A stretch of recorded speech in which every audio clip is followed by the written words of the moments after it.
All right, moving on. Gotcha. The other article that we got, not that article, all it was a picture on Instagram, but everyone went nuts. It's our first look at Kyle Chandler and Aaron Pierre in DC's Lanterns. Of course, Kyle Chandler is playing Hal Jordan. Aaron Pierre is playing John Stewart. And this is the picture that we got. You can see Kyle Chandler is wearing the ring on his hand. They're walking down the street somewhere, and that's all we got. So, with this picture, has this gotten you excited for the show? Yes, no? Do you care No, at all? not even a little. I've seen Highway to Heaven. Yeah. Oh, that's good. Dude's walking down the street like. Yeah, it was just an that's not interesting gonna be choice. anything. Well, I think it's one of those things where the studios just were like, and we're going to give you a bunch of lanterns. Yeah, that did not work the first time, and it's I don't know, man. Lanterns is hard to get excited about, not because the concept is difficult or because it can't be visually cool, but I don't know, man. This is sure hell not doing it for me. Like they just look like two beat up guys walking down the road. I'm missing something. I don't get it. The ring can't construct any clothes you would find at Neiman Marcus. Good one, Thrawn. It would. They'd just be green. Yeah. Kassan says DC Lanterns will be epic. Mark my words. Pierre was in Netflix series that was great. He's a great actor. No one's saying anything about the actors. I think it's going to be difficult because again, I feel like what they're doing is they're going to do a thing where Hal Jordan's already a Green Lantern and they're probably bringing John Stewart in. Like he's probably the new guy. He's the in for the audience to what the lanterns are and what's going on. But I always thought it was weird when they have more than one lantern from Earth in the comics at a time, right? Like the whole idea is something happens to the Green Lantern, he can't do it, so he gives the ring to someone else. There's one ring for the sector. And yet, and all of a sudden, okay, now we're going to have a show with two of them, but no, we're going to have the whole core. And that's the trouble with the core is how could you be unique? And part of the superhero fantasy is to be some cool, unique, awesome version of yourself. How can you do that if there's thousands of others just like you with slightly different appearances and languages? It can be embraced in a certain way, but not on.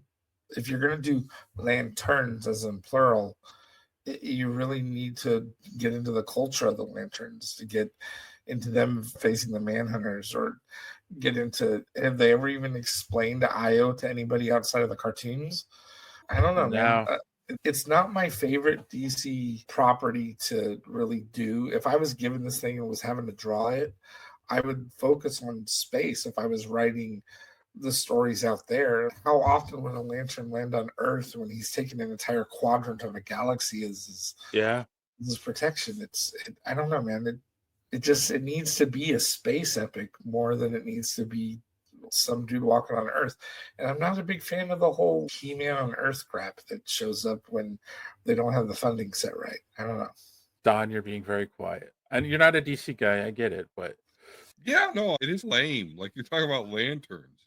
Why the fuck am I looking at two dudes in regular clothes when some New Mexico fucking portion of the desert? What the fuck are you doing, man? Yeah, I don't know. Like I find it hard to care about Green Lanterns unless it's like brightest day, blackest night shit. You know what I'm talking about? Fucking give me that shit. That's what I want from Lanterns. I don't want a fucking buddy cop fucking thing going on here. Exactly. And it's funny because Son says a police come on. A police procedural like True Crime season 1, sign me up. Like but I don't. It's a superhero show. Like what's gonna make you can fucking use your willpower and create an F-35 fucking fighter jet. I don't know, man. They're going too lowbrow for this for me. I'll shut up now. Yeah, I woun't use. Where's the Street Heroes if they want to do a police procedural? Oh God, what's his name? Where's the Question? Yeah. I want to see police procedural. Give me the Question hanging out with Black Canary. They have characters for that. Did you guys ever watch that show where they tried a police procedural, where they tried to do it with Batgirl and the Birds of Prey? Yeah, that was it. Birds of Prey. Yeah, I enjoyed that one. It got a little hokey in different moments, but I enjoyed that one. But they have tons of characters that can do procedurals. Like, why would you take these two guys that are basically, come on, Frank Miller literally turns Green Lantern into a god, like to the point in The Dark Knight where he just does this and destroys everything around the Earth in like seconds. I don't know. It's weird. It's like having a god walking around doing a police procedural.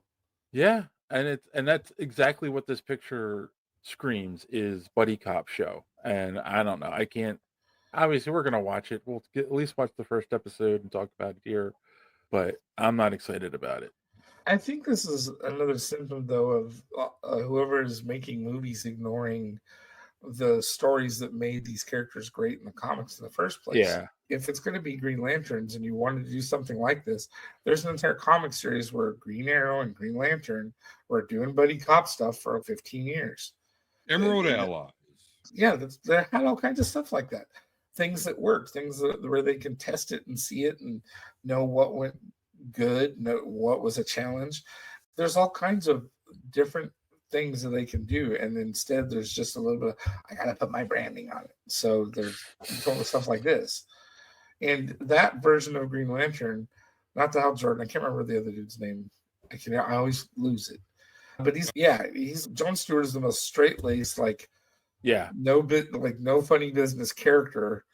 And I don't know. Hal Jordan is just not. And I guess somebody thought that screamed Lethal Weapon. Yeah. But John Stewart's more. I'm too old for this. That's what Hal Jordan would say. Exactly. Yeah. He's going to say, I'm too old for this, and I'm going to laugh my ass off. And whatever happened, and we're getting, obviously, what's his face in Superman, which is weird. Guy Gardner. Thank you. We're getting Guy Gardner in special. Which is a weird, like, why isn't one of these two to tie it into the show? And then where's Kyle Rayner? Okay, let's just bring them all in. They could at least do Kyle Rayner. Yeah. Oh, wait. You know what? And I actually appreciate that character, Kyle Rayner, because he's an artist. So for him to have a Green Lantern ring, it actually works a lot better than any other to me. Yeah, I like Kyle. As soon as when they created Kyle, I dug him because he always does way more creative stuff with his ring. It's not just a Hot Wheel track. Kassan has a quick question. Did Dave watch Invincible? Darth Don has to take away his Streamlab access until he does. No, I haven't watched it yet. I was busy. If you watched the beginning of the show, Dave, I had a funeral and 2 birthdays this week. Okay, but Dave, think of this. Think of your girlfriend wanting to give you a blowjob. Would you let a funeral get in the way of that? No more alcohol for you, sir. You're cut off. Sorry. I thought that one and I knew it was wrong, but I still God speaks the truth. Oh my God. They do call alcohol truth serum. Oh my God. All right. On that note, I think you were looking for the inappropriate joke of the day, dude. I know. Don delivered. Thanks for watching this clip from the Superhero Speak podcast. And don't forget to watch us live every Sunday night right here on this channel. While you're here, hit the subscribe button and click the bell for notifications so you won't miss out on any of our great upcoming content. Speaking of content, don't forget to check out our website, superheroespeak.com, where you can find the podcast, links to our social media, merch, comic reviews, and so much more. That's superheroespeak.com. Thanks for watching, and don't let your cape be caught in the door. See you next time.